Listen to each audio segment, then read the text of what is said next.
The country's 46th president used his inaugural address to push a message of unity and reached out to Americans who did not vote for him in November.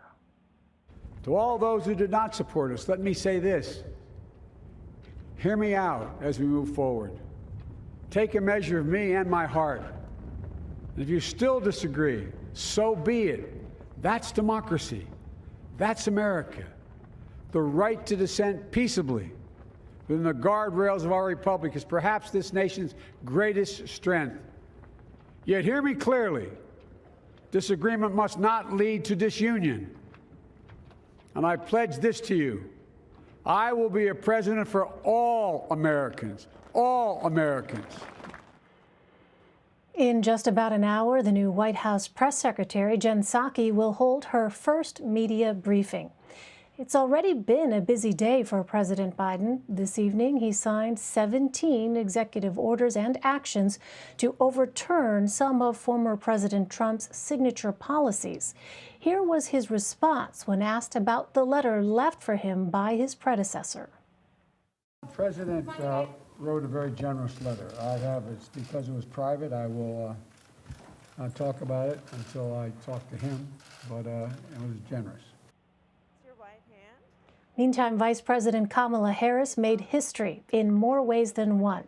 She is the first woman, the first Black American, and the first person of South Asian descent to hold that office. Wednesday, she swore in the newest batch of senators, securing Democratic control of both chambers in Congress and the White House.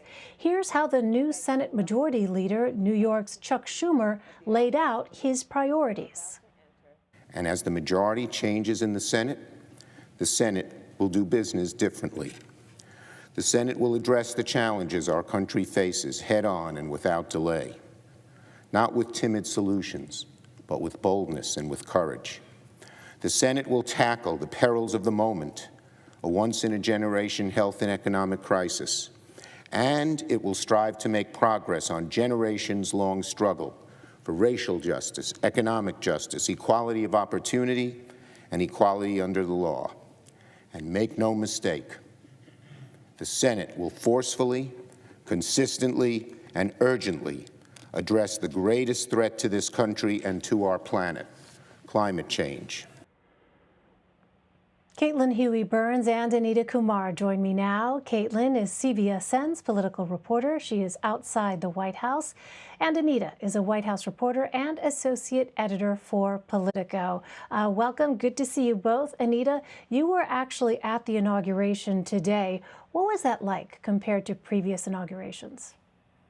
It was very different than 4 years ago, both the tone, but also just the lack of crowds. It was very, very small. You know, you thought that with all these, with what's been happening the last couple of weeks, there'd be a lot of protesters and people out. There really weren't. Mostly the crowd was, I wouldn't even call it a crowd, small group, were members of Congress, both parties. I saw that Jim Jordan was there, who's a member of the House, and he's a big ally of President Trump, and told me that he visited President Trump just yesterday to thank him for the job he did. But they all said that they were there because it's what should be done. It's what happens in America every 4 years. So he felt that he needed to be there. And I saw former Speaker Paul Ryan. So, you know, there were a lot of people there from Congress, not a lot of crowds, not a lot of others, small group of reporters. And that was about it. And of course, the tone was completely different of what President Biden said as opposed to what President Trump said 4 years ago when he had that speech about carnage, which really surprised a lot of people that it was sort of a dark speech, very different today from President Biden, as you talked about. Yeah, it's interesting to hear that Jim Jordan especially was there, given what you said, how staunch of an ally he was for President Trump. Well, Caitlin, let me ask you, President Biden entered office without his cabinet nominees, but we're hearing that process could be moving forward soon. What can you tell us about that? That's right, Elaine. We're hearing that there will be a vote on the confirmation of Biden's nominee for Director of National Intelligence, Avril Haines. This will be significant because, as we talked about earlier today, Biden was coming into office without any of his nominees confirmed, and that was very unusual, considering that his predecessors had at least two people confirmed at this point. There has been a delay in the confirmation process. We had hearings yesterday on Capitol Hill for top positions, including that intelligence position, as well as the Department of State, Homeland Security, and Department of Defense, as well as the Treasury Department. But now, what's transpired over the past few hours is that Democrats are now in control of the Senate with Kamala Harris as the tie-breaking vote. But that means that they will now have chairmanships of committees in the Senate. And so perhaps that can move the process along. So it is significant that we are expected to see a vote on DNI tonight. That, if she is confirmed, would be the first nominee confirmed. Earlier today, Biden announced a slate of acting positions across agencies, across government, in an attempt to kind of be able to get government up and running while they wait on the confirmation process. Another kind of wrench in the process moving forward could be these impeachment proceedings. That's another thing facing Congress, of course. So they'll have to balance confirmations with the impeachment proceedings in the Senate, as well as addressing top priorities of the Biden administration through legislation, namely on COVID relief. Well, Anita, since Congress affirmed President Biden's election victory 2 weeks ago after the attack on the Capitol, President Trump has gone to great lengths to avoid mentioning Mr. Biden by name. I wonder if you can walk us through your reporting, Anita, of what actually went on inside the White House in those final days and where President Trump heads now that he's hinting he could potentially return to politics? Yeah, I think the most striking thing about the last 2 weeks is how little we saw Donald Trump. And, as we all know from the last 4 years, he's a president that really loved to be out in front of the cameras, talking to reporters, even as he criticized us, but talking to reporters, speaking at rallies, just being out and being out. And we just didn't see him. He took one trip to Texas, but other than that, he was really in the White House, cloistered in the White House, not even going to his, resorts on the weekends, which we're so used to. He spent a lot of time there. He would watch a lot of television, read the New York Times, talk to some of his friends and allies. He had a group that he would call, but there was a really small group of aides around him, not what we're used to from previous months. So he had a lot of time to think about the election. He's still talking about how there was election fraud without evidence. He's still talking about how he won. He's angry about that. He had a few things that he wanted to push through near the end. Of course, the one big one that we probably all saw from last night really late was that he was mulling over what to do about these pardons. He had always expected to have kind of a large batch near the end of his term that got pushed off a bit by the Capitol riots and then everything that's been going on. And so it just kept getting later and later, and it came out very late last night. And we saw, a group, some including some allies and some other people that he had been talking to his son-in-law, Jared Kushner, about, his daughter, Ivanka Trump, about, and some others, just trying to decide what to do. So he didn't do a lot of governing, from what I understand, these last couple of weeks. Kind of left that to other people. A lot of the big policies were done. So I think he was sort of reflecting on where he is. Now, you asked where he's going. He has flown off to Florida. He's going to be staying there in South Florida at his home, Mar-a-Lago, the club in Palm Beach. He is talking about any number of things. One thing he has talked about is forming another party, another political party. But people aren't sure if he's quite serious about that. He's still talking a little bit about running in 2024, but there are a lot of Republicans who have told me that after what has happened in the last 2 weeks, that they would no longer support him. And I think he's trying to deal with what does he do now, because he's not ending obviously, the way that he thought he would even just a few weeks ago. Of course, he has to deal with an impeachment trial. So I think he's going to deal with that first and then see what's next for him.